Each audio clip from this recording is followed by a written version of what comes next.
Hello friends, তোমরা সবাই কেমন আছো? আশা করি ভালো আছো। আমিও ভালো আছি। মনিকা ব্লগ চ্যানেলের নতুন একটা ভিডিওর সাথে সবাইকে জানাই স্বাগত আর অনেক অনেক ভালোবাসা। এখন বাজে প্রায় 8:30 মতো। ঘুম থেকে উঠেছি, অনেকক্ষণ হয়ে গেছে। আর ঘুম থেকে উঠে সমস্ত বাসি কাজ করে স্নান দান করে চলে এসেছি। ভেবেছিলাম সকাল থেকে ভিডিওটা স্টার্ট করব, কিন্তু করতে পারিনি। এটা সেটা করার জন্য আর ভিডিওটা স্টার্ট করা হয়নি। তারপর স্নান করে চলে এসেছি। এবার দেবো পুজো। আর এখন রান্নাঘর থেকে ভিডিওটা স্টার্ট করছি, কারণ আমি রান্না বসিয়েছি। এবার রান্না বসিয়ে দিয়ে তারপর আমি পুজোটা দেব। চলো দেখতে থাকো। আর আজকে হলো রথযাত্রা, আর রথযাত্রায় যাব আমরা মায়াপুর, তোমাদের সাথে শেয়ার করব। চলো দেখতে থাকো পুরো ভিডিওটা। তোমাদেরকে বললাম না যে পুজো দেব। দেখো আমার পুজো দেওয়া কমপ্লিট। আর আমাদের গোপসোনা দেখো কেমন করে বসে আছে। দেখো আমার এই ছোট্ট সিংহাসনটা তোমাদের কেমন লাগে একটু কমেন্ট করে জানিও। দেখো এই পাশে আছে কিছু বই ঠাকুরের, আবার এই পাশে আছে তেল, একটু ঠাকুরের জিনিস, এখানে আবার অনেক কিছু আছে। আর আমার এই দেখো ঠাকুরের এখানে প্রদীপ বা শঙ্খ সব কিছু এখানে আছে। আমার এই সিংহাসনটা তোমাদের কেমন লাগছে একটু কমেন্ট করে জানিও। যদিও ছোট, তবে আমাদের খুব শখের একটা সিংহাসন। অনেক শখ করে বানিয়েছে তোমাদের দাদাভাই। দেখতে থাকো ভিডিওটা। তাদেরকে তো বললাম যে আমার পুজো দেওয়া কমপ্লিট হয়ে গেছে। এবার আমি রান্নাঘরে চলে যাব। চলো কি কি রান্না করেছি তোমাদের সাথে শেয়ার করব। চলো দেখতে থাকো। চলো তোমাদের সাথে শেয়ার করি আমি কি কি রান্না করেছি। দেখো আমি এখানে ডালের বড়া করেছি, আর এখানে বাদাম বাটা করেছি টমেটো দিয়ে। আর আমার ভাতও দেওয়া হয়ে গেছে, ভাত হয়ে গেছে অবশ্যই। আর আজকে শুকনো শুকনো রান্না করেছি, কারণ কি আমরা মায়াপুর যেহেতু যাব, ওখানে তো প্রসাদ আজকে পাবো না, কারণ অনেক ভিড় থাকবে। আর যেহেতু আমার ছেলে মেয়ে কোনো আমিষ খাবে না, ওরা সব সময় নিরামিষ খায়, তার জন্য আমি ওদের জন্য বাড়ি থেকে একটু নিয়ে যাব। এখান থেকে শুকনো শুকনো এখান থেকে ভাত আর অল্প এগুলো নিয়ে যাব। তার জন্য আজকে শুকনো শুকনো রান্না করেছি। চলো তোমাদের সাথে শেয়ার করব কি করছি না করছি। রান্না বান্না করে খাওয়া দাওয়া করে একদম চলে আসলাম রেডি হতে। আর রেডি হয়েও গেছি। দেখো আমি একদম পাতলা থেকে একটা সুতির শাড়ি পরেছি, কারণ কি এত গরম দেবে। আজকে আবার বৃষ্টি হওয়ার সম্ভাবনা আছে, কারণ প্রতি বছরই এমন হয়। রথ টানার সময় যেতে গেলে এত গরম পড়ে, আবার যখন রথ টানা হয়ে যাবে, রথ টানবে, সেই সময় আবার বৃষ্টিও আসতে পারে। তার জন্য আমি একদম পাতলা থেকে একটা সুতির শাড়ি পরে নিয়েছি। আর আমার মেয়ে এখানে বক বক করছিল দেখো। তারপরে দেখো আমরা বেরিয়ে যাব। আর এখানে ব্যাগের মধ্যে আমি ভাত, আমার মেয়ের কিছু জামা কাপড়, একটু জল নিয়ে নিয়েছি।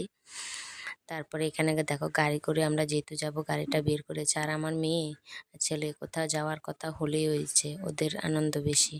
তারপরে যাওয়ার পথে আমার মেয়ের জন্য এক জোড়া জুতো কিনতে হলো, কারণ আমার মেয়ের পায়ে যে জুতোগুলো ছিল না, ওগুলো একদম বাজে ছিল। তারপরে এক জোড়া জুতো নিয়ে নিলাম। এটা হলো আমার একটা জায়ের দোকান, তাই জায়ের দোকান থেকে নিচ্ছিলাম। তারপরে যাওয়ার পথে এত বৃষ্টি হচ্ছিল, তাই একটু রাস্তায় দাঁড়িয়ে পড়েছি। আমি বসিয়ে গেছি, আর তোমাদের দাদাভাইয়েরা দাঁড়িয়ে আছে। আমার মেয়ে আবার খাবারও কিনেছিল এখান থেকে।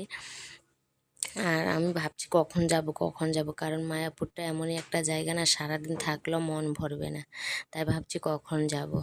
তারপরে দেখো একদম চলে আসলাম নবদ্বীপ ঘাট। আর নৌকা আমরা যেহেতু গাড়িতে যাব, কারণ কি মানে গাড়ি করেই যাব, আমাদের মোটরসাইকেল এনেছিলাম, তাই নৌকা দিয়ে পার হয়েছিলাম ওই পারে।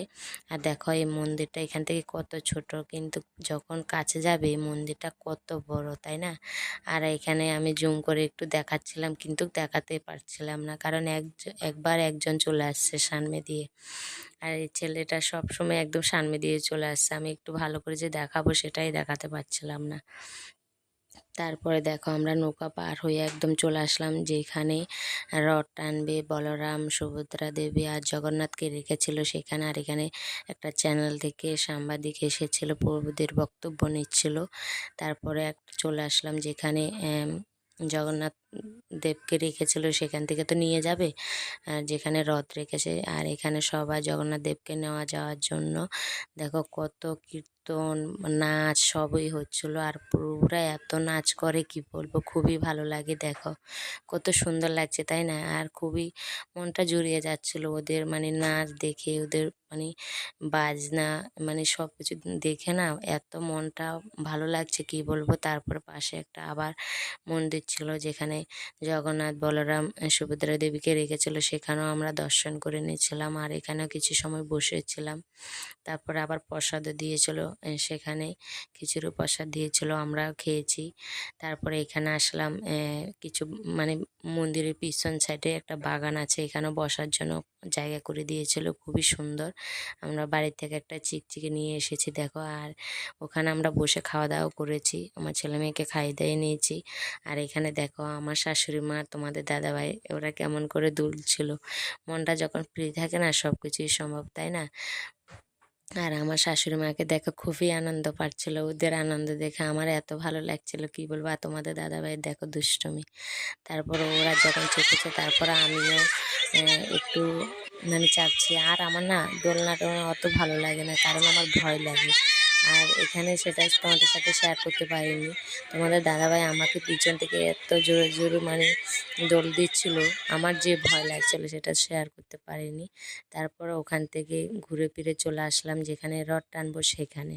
আর দেখো এখানে কত সখীদেরকে সাজিয়েছে, খুবই ভালো লাগছে, কি সুন্দর করে সাজিয়েছে দেখো, খুবই ভালো লাগছিল। আর এক একজনকে কৃষ্ণ, রাধা, সখীরা, তারপরে মা কালী সাজিয়েছে, মহাদেব সাজিয়েছিল।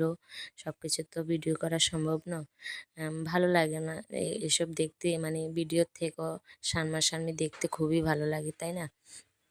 আর আমার সত্যি কথা বলতে আমাদের মায়াপুরটা এমন একটা জায়গা, খুবই ভালো লাগে। যদি জিজ্ঞেস করে না যে তোমাদের প্রিয় জায়গা কোনটা, আমরা একবারেই বলে দেবো যে আমাদের প্রিয় জায়গা হলো মায়াপুর। আমরা যদি 2-3 দিনও থেকে যাই না, ইচ্ছা করবে না বাড়ি যেতে। সত্যি কথা বলতে আমাদের খুবই ভালো লাগে, মায়াপুর জায়গাটা আমাদের খুবই ভালো লাগে। দেখো রথ টানা শুরু হয়ে গেছে, আর এখানে প্রভুরা কীর্তন করছিল, নাচছিল। এবারে আমরাও টানবো, আসতে একটু দেরি হচ্ছিল, তার জন্য দাঁড়িয়েছিলাম। দেখো প্রথমে বলরাম দেবকে নিয়ে আসছিলো, আর এত সুন্দর করে সাজিয়েছে, আমি পুরো ভিডিওটা তোমাদের সাথে শেয়ার করতে পারিনি, কারণ কি যেহেতু দুটো বাচ্চা নিয়ে গেছিলাম, প্রচুর ভিড় হয়েছিল, ওদেরকে তো ধরে রাখতে হবে, তাই না?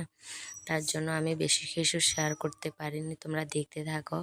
আর এত ভালো লাগছিলো, এত সুন্দর করে রথগুলো সাজিয়েছে, কি বলবো, আমি তো পুরোপুরি শেয়ার করতে পারিনি, কারণ বলেছি না প্রচুর মানুষ হয়েছিল, এত ভিড় হয়েছে কি বলবো, বেশি কিছু তো শেয়ার করিনি। আমার ভিডিওটা যদি ভালো লাগে অবশ্যই লাইক কমেন্ট শেয়ার করে সাবস্ক্রাইব করে পাশে থাকবে কিন্তু, হ্যাঁ। আমি চেষ্টা করব বড় ভিডিও দেখার, চলো দেখতে থাকো। তোমরা তো দেখেছিলে যে আমরা এক জায়গায় বসে খাওয়া দাওয়া করে তারপরে দোলনা টোলনা চেপে তারপরে চলে আসলাম যেখানে জগন্নাথ, সুভদ্রা দেবীকে আর বলরামকে রেখেছিল। তার আমরা আসা মাত্র রথটা টানা শুরু হয়ে গেছিলো, তারপরে আমরা রথ টেনে চলে আসলাম। আর কোনো ভিডিও তোমাদের সাথে শেয়ার করিনি, কারণ যেহেতু দুটো বাচ্চা নিয়ে গেছিলাম, ওর জন্য দুটোকে তো দুজনে ধরতে হবে, তাই না? তার জন্য আর কোনো ভিডিও শেয়ার করিনি, আর তাড়াহুড়ো করে চলে এসেছি, কারণ কি বৃষ্টি হবে তার জন্য। আর এমনিতে আমাদেরকে অর্ধেক রাস্তায় বৃষ্টিও ধরেছিল, আমরা এক জায়গায় দাঁড়িয়েছিলাম দোকানের সামনে। আর এখনই বাড়ি আসলাম, এসে একটু চেঞ্জ করে নিয়েছি, এখনও দেখো মাথাটা এখনও কেমন হয়ে আছে। আর আমার ভিডিওটা কেমন হয়েছে কমেন্ট করে জানিয়ে, যদি ভালো লাগে লাইক কমেন্ট শেয়ার করে পাশে থেকো সবাইকে টাটা।